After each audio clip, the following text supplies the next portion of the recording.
Saya itu kalau melihat petani di sawah, dan itu sebagian anak-anaknya mondok di saya. Itu kalau saya nyeritani, Mas. Pak, yang rapat-rapat ketahanan pangan di hotel-hotel itu hanya rapat ketahanan pangan. Sama sebagai petani yang tulen, itu yang hakikat mewujudkan Pak. Sama jangan kecil hati, saya dan di mata Allah Anda lah yang mempertahankan pangan. Karena Anda belum jadi petani. Jadi itu banyak santri-santri wali muridnya yang bangga dengan saya. Wah, nak ngono berarti kalau wong top iya wong top podo menteri pertanian. Ya kalau menteri kan lapornya sama presiden. Kalau sampean tak latih laporannya dari Allah Subhanahu. Nah ini khasnya ulama. Lah saya nanti takut tadi yurfaul ilmu. Nanti itu kalau sudah ada ulama yang kesangkeman kayak saya, nanti yurfaul ilmu. Ilmu itu hilang sehingga yang dianggap prestasi ketahanan pangan misalnya ya menteri pangan sama pejabat bu. Saya ngakui mereka berjasa, tapi kalaupun mereka berjaya kan digaji ya. Nah, itu kan juga situ.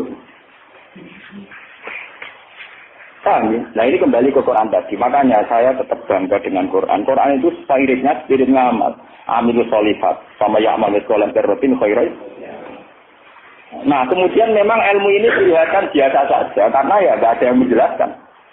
Makanya kalau syukur jenengan gelem ngrungokno ngaji Quran. Saya tidak bangga karena sampai ngaji saya enggak. Biar orang itu bangga lagi dengan teori-teori Quran dan biasa transaksi dengan Allah Subhanahu wa taala. Seperti saya ngaji di sini. Saya ini termasuk terkenal pintar. Beberapa kali saya diminta jadi dosen di universitas terkenal. Itu berkali-kali. Saya sampai sekarang belum pernah bilang iya. Dan itu Allah tahu niat saya. Ya supaya saya pilih yang kecil. Benono kiai sing ra dosen. Jadi pokoknya mulang. Buat prospek bora, buat sing gaji bora. Tapi kan presiden saya kan jenengan, jadi saya lapornya sama apa? Nah, misalnya pengiran kemarin aku marah terus nanti mati, marah tuh nak dirasakan non aja dia sana kan juga. Jadi saya sampai sekarang itu mulai dulu saya mondok itu ya marah, tapi tak tahu kalau rasanya marah. Nanti saat ini cara ukuran kiai selevel saya yang marah, karena yang alim saya yang lebih kaya banyak sekali. Kamane ilmune nek kula kate akeh, tapi nak dunyane akeh iki pirang-pirang. Ya kuwi pidato plang-plang bae dene pantangane pidatone kawasanku. Wis pantangan tenan iki ora diutangi. Lupa wis disane Gus Bae tak. Nggih tak desa napa ora itu. Ben kualat. Desa njajal wilayah wong alim napa? Dolem, ngomong tangga-tangga gue tak didik apik gelem ngaji sing biasa kok dididik apa?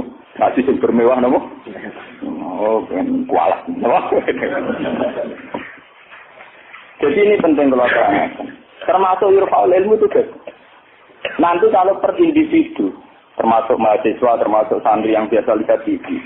Kalau per individu hanya mengapresiasi pejabat-pejabat misalnya ketahanan pangan, daripada mengapresiasi penggone sing ngutangi dan itu menjaga nopo itu akan bahaya bagi kelangsungan iman, ya, karena orang tidak biasa transaksi dengan Allah Subhanahu wa taala. Padahal dalam kitab-kitab diterangkan betapa banyak orang jadi wali hanya berdasarnya keimanan wong siji wong loro tanpa rapat-rapat yang disorot media nopo. Sama ndak ceritane, saya pernah cerita di sini. Ana wong maju iki sugih ra karuan, wis sugih ro, udah anak wayu. Karena dia anak ayu karena dia masih tidak beragama mikir. Dia bocah ayu ngene kok tak ono rugen pintu tapi wong cilik tak rumah aku kok gede-gede dirasakno. Oke. Mikir. Kalau hasil dia mutusno dirasi dhewe, napa? Karena dia masih bareng malam pengantin, tiap apa ngeloni, itu dicocok ya. Tok. Metu deh. Ono wong ganggu bulan madu kan mangkel. Ono apa? Kulo niku gak situ, balik meneh. Coba uplek. Terus apa? Lampu cilik lho. Cender apa? Cender lho gue kan ya. Ya, cender. Oh, cender orang bahasa Rembang lho. Apa lihat cender? Oh. Cender ala cender. Aku mirip. Salah ucapan repot. Ublek orang nembak keperingan kelapatan cender. Rugen awani bakat sak cender. Pasti kena. Ublek netral. Agar diparani melaju itu sampai 3 kali. Karena 3 kali ngerti diparani itu diparani kan itu omah. Ternyata dia itu seorang janda sing anaknya itu kelaparan. Anaknya kelaparan ditanya kenapa kamu ke rumah saya nak tak kerja kok melaju terus dia cerita. Pak Majusi, saya ini punya anak kelaparan semua, ingin makan. Kalau saya ingat anak saya mau memasakkan minta jenengan karena jenengan yang punya makan. Tapi kalau saya ingat jenengan Majusi dan saya seorang mukminah, niat itu saya urungkan betapa saya tidak ingin menjual iman saya. Terus entah ini kenapa dari si Majusi tadi. Ini mangan gandum, pokoknya segala yang diperlukan janda itu dan anaknya diambilkan terus diterus, dipikul juga. Terus dia seorang raja. Diterus. Padahal dia niatnya udah agak gede. Buatan ini cerita iman. Biar sampai biasa transaksi oleh Allah Subhanahu wa Ta'ala. Nanti nilainya nanti saya akan satu. Biar sampai biasa transaksi oleh Allah Subhanahu wa Ta'ala. Terus dikasih. Nah cerita itu terbongkar. Itu justru karena antar wali. Jadi ada seorang wali. Dia mimpi di Ka'bah. Dia zaman dulu itu masih mungkin orang tidur di seputar matok dan tawaf. Dia seorang wali Abdal. Dia tidur bersama Rasulullah. Hei Fulan, hei wali Fulan, saya titip salam pada orang itu. Ternyata orang itu yang disifati Nabi itu orang Majusi yang di kampung terkenal paling arogan. Mereka ngerabi anak ini. Ketika dia tahu bahwa Majusi yang dititipi salam Rasulullah itu begitu, dia mengurungkan niat. Mau Rasulullah salah alamat, salah kirim salam. Jadi kan nggak mungkin. Masa Rasulullah salah kirim apa? Salam. Itu apa tak kono rapotnya elek kabeh. Ini ku mau Majusi sing saking kurang ajar yang rabi anak. Akhirnya dia memaksakan konfirmasi. Mau Majusi ini diparah. Ya Majusi, saya ini tanya tangga-tanggaan. Sudah ada yang cerita bahwa ada orang benar. Tapi aku ini gue mau salamnya sama Rasul. Pasti kamu punya perilaku yang spesial, yang hebat. Majusi langsung iman. Asyhadu an la ilaha illallah wa anna Muhammadar Rasulullah. Nabimu pancen nabi tenan. Perilaku saya tadi malam tidak seorang pun yang cerita. Waktu iman, ya langsung ngomong anak, ya langsung nopo. Padahal nggak disorot media massa dan itu perilaku Begitu juga di kitab-kitab ada cerita seorang lonte, seorang WTX. Dia setelah melakukan aksi kelonteannya pulang. Ngerti asu dilat-dilat ning tanah, dia menafsirkan itu pasti kehausan. Kalau bolak-balik cerita tentang mereka dan itu ada di hadis sahih, karena lonte gak priayi. Malah mbok santri ora iso. Lonte kelebihannya kan gak napa? Ya, iku dene nganggo sepatu putih medun ning sumur. Terus dicopot. Setelah ngambil air dicopot sepatu bootnya karena tangannya 2 digongrang-geranggang munggah. Ya mau mergo ra priyayi iso wae kan mergo napa? Gak priyayi. Orang priyayi kan gak kebayang. Orang priyayi jarian dia oleh munggah-munggah. Lalu ini cerita tentang hadis sahih. Setelah diminumkan anjing itu, Allah syukur sekali karena ada makhluk yang diselamatkan di lonte itu dan diparingi tobat jadi orang. Lu apa susahnya sih kayak jenengan saya, Mas Ruben semua. Coba kita ini kan sering menyelamatkan nyawa. Paling enggak anak kita. Anak kita kelaparan, kita berikan susu. Istri kita kelaparan, kita berikan nasi. Kita ini berkali-kali menyelamatkan nyawa. Tapi kita tidak pernah bangga. Karena kita nunggu bangga kalau kayak menteri, kayak presiden. Lalu iman kamu di mana? Lalu posisinya Allah yang nilai kamu? Kita ini mukmin yang geblek, paham? Mukmin yang bodoh. Malah nih TV itu keseringan. Bener cocokan dua bagi ini cerita cocokan antar wong alim Pak. Lu mboten nenten tiyang kok. Namung kula bebek mencoba tak ditanya ya mangkel tapi kan atas jenenge. Tapi dene tetep ngakoni. Mati man kejinan ngalim mencen atine jenengan apik batin lho. Subuh ana apik. Dia baru sadar. Ya makanya saya ini kalau baca wahyu ya tadi termasuk wahyu faul. Orang yang kadang bergelar-gelar yang hebat. Kadang masih melakukan kebodohan dalam imannya, yaitu nganggap prestasi yang kayak presiden, kayak menteri. Sementara penyelamat-penyelamat nyawa yang lewat aksi-aksi personal tidak gini. Quran itu dawe Allah Subhanahu wa Ta'ala. Allah sing duwe langit, duwe bumi, wae ngangge tarif miskola zarrah. Tarife pangeran mau miskola sekecil apapun amal Anda, tak miskola tetap tak hitung jarang. Kenapa kita manusia sombong? Ngitung amal itu yang disorot.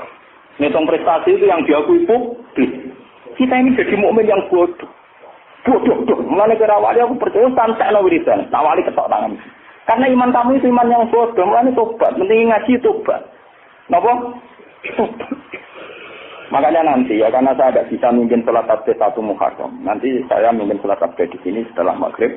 Mungkin agak akhir ya, karena ya pokoknya begitu kan. Saya itu bukan ingin papan, wiling-wilingan ya. Kalau ciri utama ulama itu mengingatkan akhirat, mengingatkan eksistensi Allah Subhanahu.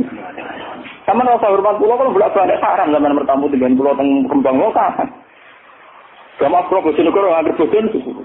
Terus aku bagus banget, sesuatu malah tambah itu, tolong diharam no. Itu bingung.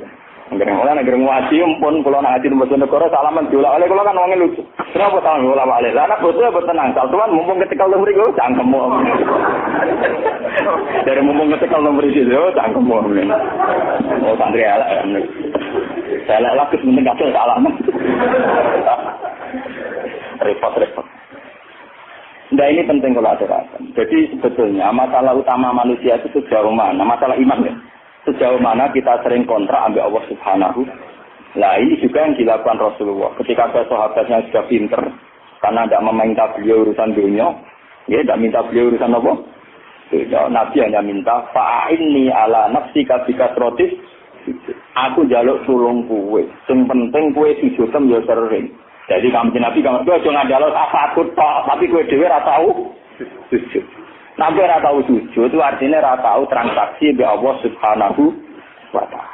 Kowe ora tau ta'alluq, ora tau gandrung ning gone Allah Subhanahu wa taala. Makanya nanti saya sholat tabligh sebagai simbol saya paling enggak kula jenengan kan jenengan ya sudah jauh-jauh datang. Ini kalau ora perlu matur nuwun saya ajak kula paham ya. Jadi kadang wonten kados kadang kula pikir tani, cuma sidinan waktu itu di Gunung Kidul, ben aku teperan matur nuwun ada aku Rembang. Tetep matur napa? Ya, sudah sampe ora ada sing gede, tetep matur kula. Tetep napa? Sangkem nek saya Gunung Kidul kok ada Rembang. Paham napa? Jadi tetep menang kula, cara ganjaran tetep kata kula. Dan saya ngamek cara dihitung ora bandingan. Paling sampean dihitung mergo tawadhu. Artinya ngerasa bodoh terus ngaji, ya dihitung apa? Dihitung apa? Kalau baleni malih. Saya baca hadis itu nangis. Jadi wahyu faul ilmu. Ilmu dihilangkan termasuk ilmu prestasi. Kenapa kalau yang melakukan seorang presiden, seorang menteri itu menjadi prestasi yang luar biasa? Kita yang berkali-kali melakukan prestasi penyelamatan nyawa, orang ngerasa duwe apa? Prestasi. Akhirnya syukur kita sama Allah Ta'ala kurang hanya karena merasa tidak punya prestasi. Padahal kita punya prestasi berkali-kali. Sama tak cerita ini ben iman teman. Rasulullah nak dawuh itu detail sekali sampai ngendikan kowe iku nggawa kayu ke hutan terus kamu jual di pasar. Setelah kamu jual di pasar kamu kasihkan ke ibu kamu, ke anak kamu dan menjadikan mereka hidup. Itu sudah sedekah yang luar biasa. Sampai Nabi nyontono hatta matat ala fi simra'atika. Jika yang kamu bikin untuk mulut istri kamu, matat ala fi sim. Ini wonten cerita. Nabi Musa pernah tanya sama Allah, ya Allah, saya ini kalau di surga sama siapa? Itu dia pemuda, wongnya dempal kalau rugen, hasil wong larat kan apa dempal. Tukang golek kayu, gitu. Dan ini rugen alhamdulillah itu ngelakoni. Jadi tukang ukir kayu tapi orang golek nopo. Ternyata anak itu duit cara bikin untuk duit 20.000. Itu yang karena orang Arab itu melaratlah pakanannya roti, Pak. Orang Arab lain melaratlah pakanannya apa? Roti daging. Jadi orang Arab itu roti yang unsurnya itu tengahnya 3 daging. Ini gitu kan roti. Yang separuh dipangan dia, yang separuh digantung. Digantung tengguwo karena ibunya sudah lumpuh. Kalau dia pulang disuapin, kalau dia sedang kerja, ibunya sudah meraih karena digantung di dekat nopo itu. Jadi dia gitu saja. Dan itu sudah menjadi layak dia setingkat Nabi Musa nanti di surga. Jadi Nabi Musa, wong itu kan Nabi Musa normal sana kan ya kayak dene kiai, mesti salate cukup biasa dia. Pokoknya dia kan fotone ngetok. Oh ternyata enggak gitu, mau bakul ning pasar mulai ya gitu aja. Takon itu pengeran. Nah karena apa tuh? Yo krono iku. Sampai takon krono apa? Yo krono paham kan? Jadi kayak keliwat. Ibu mesti rana tuh. Itu kan? Berarti ada kesempatan. Makanya saya ini sering cerita ke kiai. Jangan kira saya boyong itu karena pondok saya enggak. Saya boyong itu tidak karena pondok saya. Orang no hadis sih. Wong boyong demi pondok atau hadis. Karena demi ibu saya. Karena ibu saya masih hidup. Dan beliau masih membutuhkan saya. Hanya saya sering cerita ke supir saya. Nak lihat ibu, butuh mobil pamit. Nah ibu rasa pamit. Saya sering bilang itu sama bapak kangkang kalau ibu mau daerahnya kemana ada sama pamit saya. Saya kalau selain ibu sama. Ya sekarang harus jadi apa? Itu kita ini harus bangga dengan prestasi-prestasi yang dicontohnya Rasulullah Shallallahu Alaihi Wasallam. Tapi kita ini sebagai mukmin bodoh kita kan belok TV tadi. Kita inginnya kan jadi tokoh hebat yang disorot media massa. Sehingga misalnya coba masalah air. Orang yang menemukan obat air nanti diapresiasi secara internasional. Mereka menemukan obat air. Padahal asal usulnya penyakit air karena seks bebas. Padahal rumusnya Kiai itu lebih dari itu. Supaya rakyat gampang dong rasa seks. Tapi orang yang apresiasi. Orang-orang apa? Maksudnya ngomong ya zina ya selamat. Kita ini nasibnya sih anak nuruti pengakuan publik, nasib kita sih iya. Kalau cerita mau mukmin itu antak buka buah ke anak tarahu, fa ilam takun tarahu, fa indahu yaroka. Ihsan kita, kebaikan kita kontrakkan dengan Allah Subhanahu wa Ta'ala. Sehingga setiap saat kita ngamal seakan-akan melihat Allah, atau setidaknya yakin dilihat Allah. Intinya biasa transaksi atas nama Allah Subhanahu wa Ta'ala. Makanya saya ngajar di mana-mana itu asik. Jangan kira asik saya itu karena di depan sampean. Mangkel no, cara ilang sampean itu mangkel. Semua kadang ngantuk turu, kadang ra paham, kadang pelengahan nuruti ngono gelo. Cara kula nganggo taklim mutalim gak bubar sampe. Sampeyan nganggo dalil ra sopan ya, Pak. Tapi saya itu gak nganggo dalil taklim mutalim. Kula langsung nganggo Allah Taala sesuai. Repot. Cuman gelo. Cara etika taklim mutalim gak mlebu kabeh sampeyan. Nek ana gurune teko kudu muater bar kabeh. Nek duwi ora oleh meneh melengak, soalnya tutup. Kalau sampean ngaku kok istilah talim nomor tutup. Ini penting kalau aturakan. Terus kalau suwon sampean harus secerdas sahabat ini. Kalau sampean sudah tahu saya ini misalnya ulama akhirat, ya hubungan saya dengan jenengan harus urusan apa? Kadang masyarakat tuan yang kadang ngawur banget. Kulo nu gadah bapak, gadah guru. Memang sebagian saudara saya sekolah umum, karena yang tidak diplot jadi ulama. Tapi yang diplot jadi ulama itu guru-guru saya ini tanyakan Lukman kalau nggak percaya. SD saja enggak. SMP apalagi SMP. Kiai-kiai ini sudah tirakat sebagian anak yang calon pewaris kealiman itu bahkan nggak merasakan sekolah ataupun umum. Tapi masyarakat enak saja, harus ngerti kiai ini ngono, anaknya apa Meru atau apa ujian yuk dungane. Ya.